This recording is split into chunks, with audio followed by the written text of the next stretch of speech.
Hello, beautiful people. My name is Kristen. Thank you for stopping by my channel. Today I'm going to be doing some book reviews of the books that I have read recently in the past 3 or 4 weeks, actually. But I have been like binging out on watching reels and videos about people talking about Generation X. It's a lot of you that follow me on a regular basis. So I would love to know like what generation you consider yourself and how you feel about that. It's really hilarious because I don't think Gen X as a generation, which is my generation, we really spent that much time thinking about it. We were very much aware of, hey, the boomer generation, and they've got all the money and the power and the resources, they're raising us, da da da da da. But I just watched a reel that said Gen X is too cool for feelings and too tired to care, and we're too broke to retire. And I just think that is so legitly funny true. It's just like we don't get riled up or frustrated. We just know that reality is reality. Like, we may not be happy about it, and we may not be totally quiet about it or totally not care. Like, there may be some things that get us going or get us to say something, but generally speaking, we're just going to have that kind of cynical skepticism, distrust going on, and it kind of protects us in a way. And we've been through so much, and I realized I'm actually kind of a sensitive soul for growing up in the generation that just duked it out and took care of their own business without our parents ever even knowing where we physically literally even were. And it's just really funny to reflect on that, given the climate of overprotectiveness and over litigation and overly regulated of how everybody feels. It's like we didn't care how anybody felt. It was like that was part of the problem is I would like get wrapped up in trying to care about having a higher compassion than my compadres, and I was made fun of and squashed for that. It's just like okay, but you know what, I'm still me. I'm gonna keep on doing it. So what generation are you? What do you think is like really the best parts of your generation? Are you really excited to be part of that? Just wanted to put that out there. Has nothing to do with books, but I may edit that whole thing out and skip it. So hey, welcome to my channel. I'm going to talk about the books I've read lately. I'm going to do this again from books that I like the least to the best, not in the order I read them, just in the order that I appreciated them and why I did or didn't. Of course, there could be reasons that a book I don't like, you go, gosh, I always like the books you don't like, Kristen. Great, I'm helping you out. But if you'd like to just hear the good ones, scroll along. If you're looking for a particular one, I will hold them up as always. So the first one I want to talk about is Meg Shafer's The Lost Story. Now, she wrote The Wishing Game, which I really liked. I thought it was very clever and cute, and she does have a brilliant, unique take on things. So this is a story that talks about what if fairy tales actually were based in reality kind of thing. Not only were they written to tell the moral of the story, but there actually literally was a Hansel and Gretel, or those kind of characters that establish these stories. And so it has that magical realism. It has some kind of interesting dialogue and reflections about friendship and about family. But overall, I couldn't get into it. I just couldn't suspend my disbelief. I just felt like it was quite not there for me. And I really loved the concept, and I was really sad, and I kept hoping that it would change. I read through the entire thing, and in the end, I just wasn't satisfied with where it went and how it wrapped up. But you're following pretty much a couple boys that get lost, and there are people that are mysteriously kind of disappearing. Not a Bermuda Triangle, but a forest kind of situation. And is there an alternate reality, and what's going on, and how do these girls that are missing connect to one another? And then the boys go on this. You find out what happens to them. I don't want to spoil it because it doesn't happen right away, but it was interesting, and I was wanting to know what happened. It just didn't quite make it for me. Next up, I read The Teller of Small Fortunes. This is Julie Leong. And this is an account of a young girl who is a fortune teller, but she has actual gifting to tell fortunes, but she minimizes it because when she uses her fortunes, sometimes it can stir up problems or challenges in her life. And she befriends young people who are in need, animals that are in need. She has a very sweet disposition to basically kind of have that founding your own family as you go along, meeting your own needs, taking care of things. There is a side story of not really good versus evil, but there's a plot. There's a plot going on that helps move the story along as these nomadic people are going along. There is a chase and a quest, so to speak. It's a cute, beautiful, lovely little story. I give it a 3 out of 5. I'm glad I read it, but it's not one that I think I'm going to find myself recommending to people a lot. I would recommend to certain people The Fellowship of Puzzlemakers by Samuel Burr.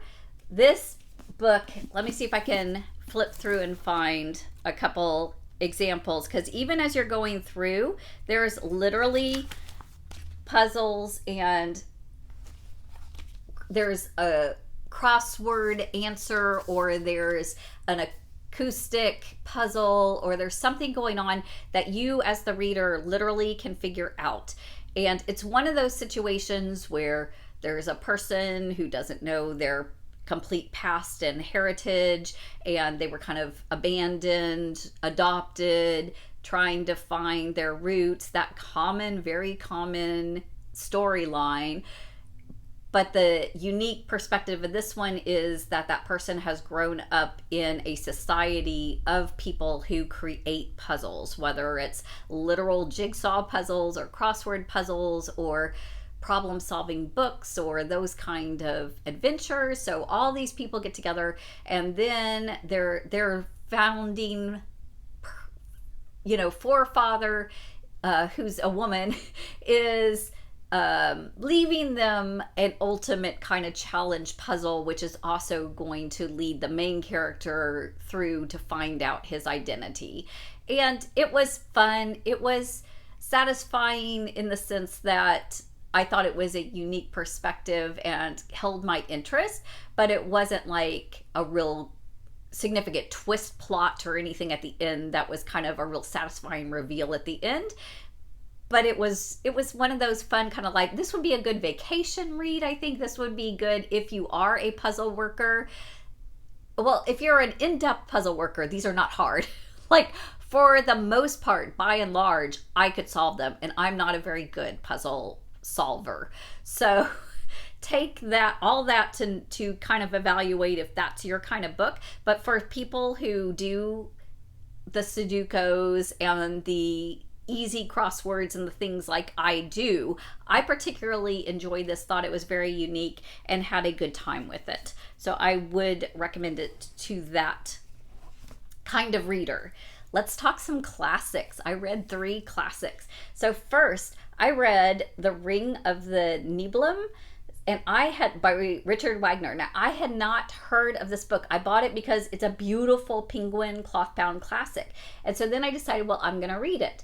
And I did not realize that it's written very, what I call Shakespearean, one of those, on yonder pilgrimage we have journeyed far, traversing the plain, that kind of high old school language that is really beautiful, but you have to almost read it for a while before you start actually picturing it, because it's not how you normally think or talk, but it's fun. And so that's the style of this. And then it's very much almost like the Odyssey, you know, kind of that going down of there's mermaids and there is a literal golden ring of a power source, and the gods and the humans are battling out for the power and possession, and there is romance and broken hearts and stolen away maidens and all that kind of stuff. And then I come to find out it's actually a famous opera, and you would even recognize some of the music. And so I went on to YouTube looking for this and listened to it. I'll try to link one of the main ones that I listened to below. It's beautiful. It's fantastic. It was so much fun. And then going back, I still don't think I totally fully understand all the symbolism and the meaning behind everything that was going on, but I would love to see this as a actual production and just hear this music in person and see some of these costumes or perform. I don't even have to understand fully the story. It's just really, really fun. So that was such a fun discovery. And if any of that sounds interesting or like a rabbit hole you want to go down, I recommend it. I did read another John Steinbeck. I've become a huge Steinbeck fan. He is like one of those miserable authors that's just writing about the grim part of reality, but does it in a really beautiful way, in my humble opinion. So The Red Pony is really, I think, a hard read in the sense of it's that gritty farm life. You've got to make some hard bringing out, you know, your feelings about what you need to do to raise and care for the farm, for animals, for the red pony. And it's not gruesome or violent. It's just reality in a very raw, emotional kind of way. And it's not a really high-paced plot.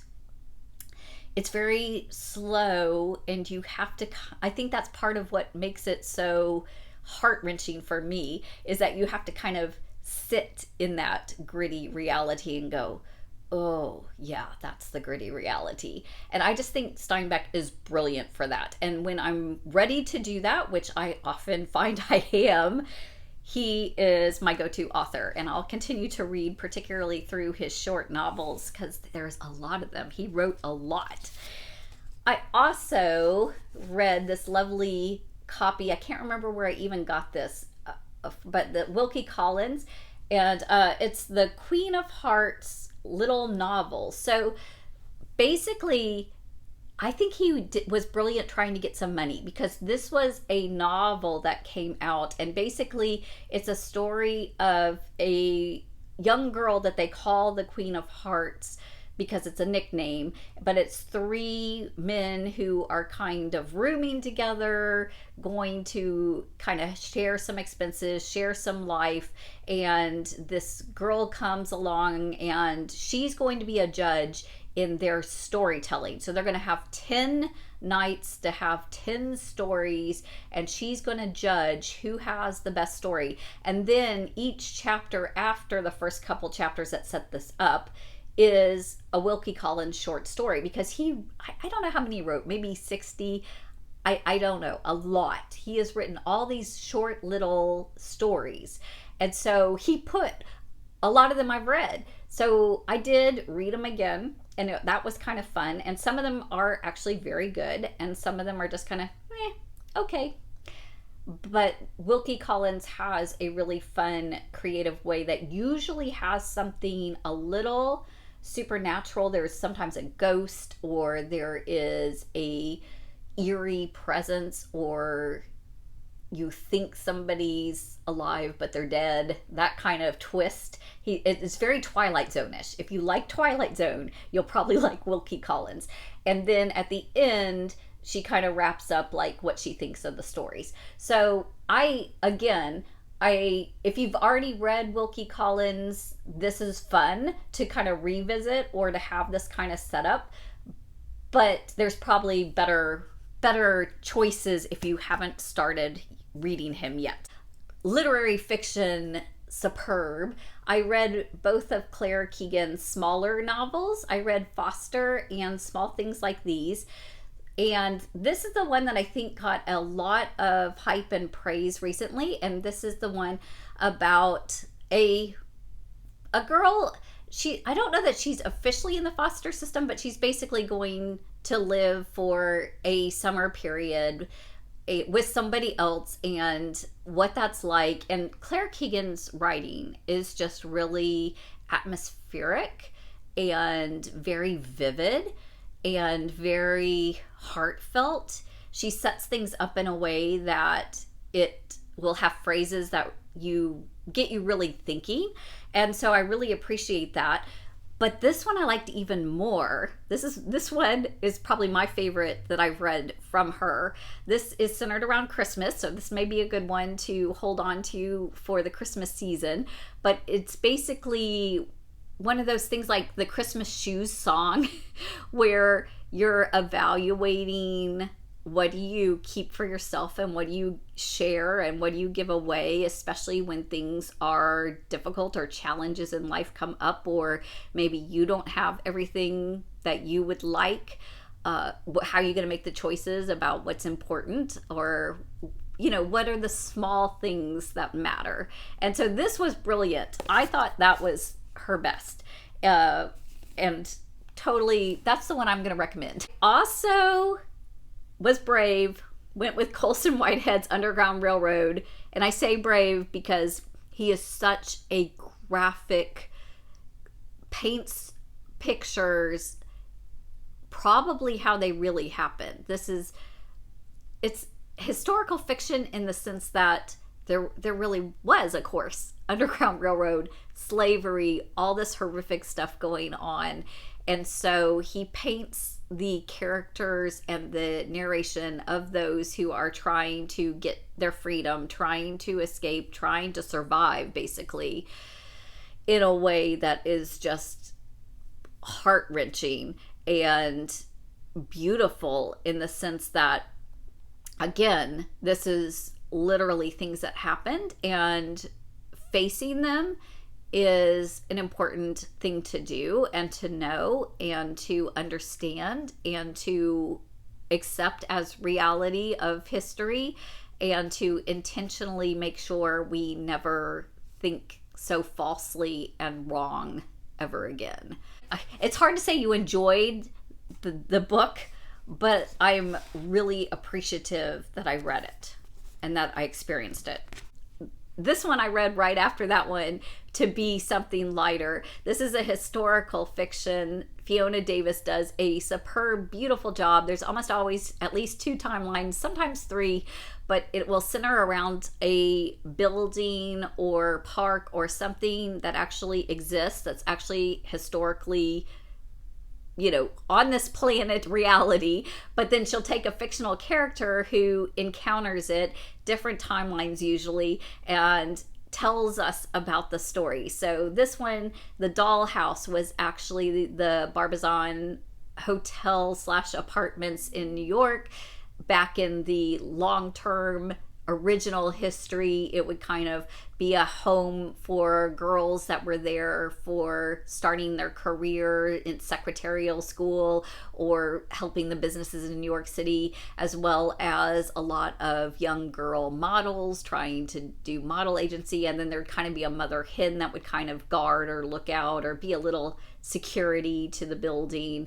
And then the modern day, everybody and their dog just kind of living the New York current life and trying to also do some writing, do some research, do some exploration about the city, and then finding out that there was some sketchy kind of mysteries that had happened at this apartment complex, and some of the women who are now significantly old are still holding on to some of those memories, and can we capture those kind of thing. And it's not like brilliant top of the line necessarily literary writing, but it's fun and engaging and draws you in, and wanted to know what happened. I appreciated both timelines significantly, wanted to know what was going to happen, how they were going to end up, what was the end result going to be, and the mystery and the twist was very brilliant and kept me guessing. Highly recommend this one if you're looking for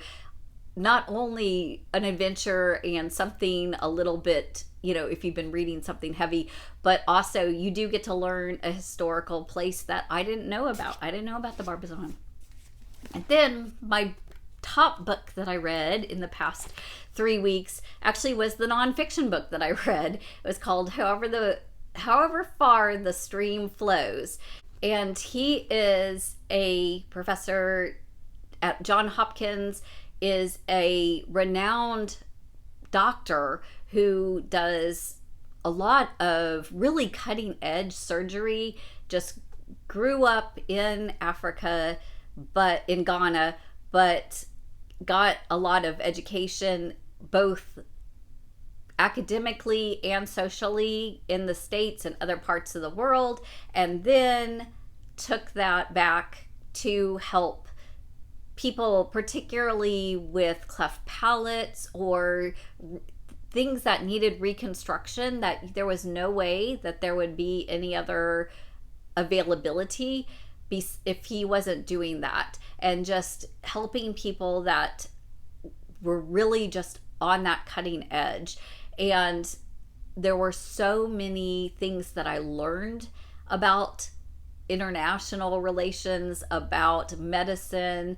There were times that I was talking out loud to this book, like, oh, that's what that is, or that's how that works, or oh gosh, just being really impressed at his sacrifices or what he had learned, and then just being so touched with these stories of the people that he was encountering and coming across, and continuing to pay it forward, and particularly talking about how there were certain people in his life where he would meet an obstacle, whether it was needing a reference or needing a sponsor or needing some cash, and somebody would come along and say, I see your work, I see your heart, I'm going to invest in you, I'm going to be your sponsor, I'm going to give you some money, I'm going to help you on this path. And then him going back and acknowledging that, like, I couldn't have done it without this and this and this, and this is the result of that. And it's just very, very inspirational when we do get into those places where we're cynical or we're just so skeptical about being scammed or taken advantage of, or are things really worth our effort, or is life even really worth the effort? And this is that kind of book that reminds me that yes it is. And sometimes if you're caught up in a scam or taken advantage of, well, you tried, you had good intentions, and you learn from it and you move on. And then when something succeeds and it's so powerful and it's such a ripple effect of touching so many lives and doing so much good, it just makes my heart so happy. It just restores my faith. It just says, yes, it doesn't matter even what generation we are in, we are going to make our mark on this planet, and we are going to try to work together to understand one another, or if not enhance one another, at least be okay next to one another. So hope you are having some great reading. Leave me a comment, let me know what you're reading, if you've read any of these, if you want to read any of them now, if you really want to avoid any of them now. Hope that you are having a beautiful summer. I'll check in again in a couple more weeks, let you know what I've been reading then. Take care, my friends.